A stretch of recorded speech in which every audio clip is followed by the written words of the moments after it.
Revelation.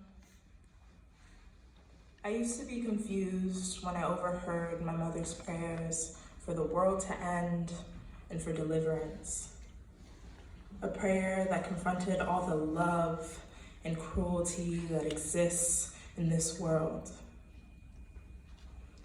My mother came here after college and married my father in Miami, but Haiti has always been home. Our place in this country, a pit stop in my family's genealogy, and I grieve all the ways I don't know home within my body. News from back home functions as updates and history lessons.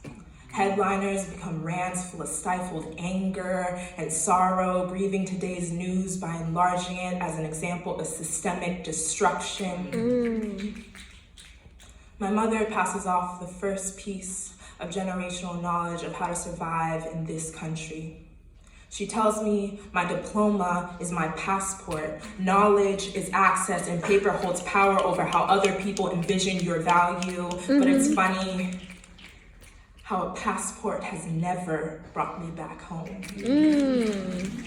I was taught calculus before my grandmother's name, game theory before meeting my cousins, and hip hop before compa. I have learned that history is just as much conspiracy as truth.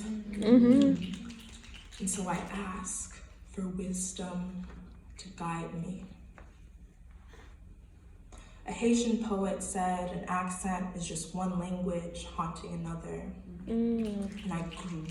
And I fear all the ways I have stripped identity from my tongue as I've practiced a eulogy in my family's native language. Every time I fold my tongue to bury Haiti with Haiti, Cap with Cape Haitian, the clearest sentence I can speak in Creole, a phrase I've memorized, explaining to my relatives how I can only understand but not respond. Moi comprendre tout ça ou dit, moi pas parler bon. Repeat it like a testimony, and maybe eventually holier words will flow from my lips. My mother recounts the joys of her childhood, nights full of laughter and dancing, while I hold space for the pain that interrupts each memory as she tells me how beautiful her country once was. And so I ask for courage to hold this heavy weight of remembrance. I beg for understanding, strength to pursue the things I may not yet comprehend. The poet called Haiti a scar in the sea. But a wound cannot be healed when starved of oxygen. They say home is not a place, but what you make it. But maybe what they meant is you can redefine ownership as long as the price is Black bodies. They say home is where the heart is. But maybe what they meant is if you destroy the heart of an entire people, you get to rebuild the world in your own image.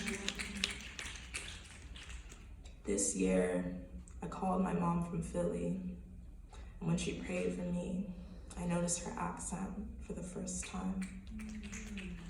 She kneels, clasps her hands together.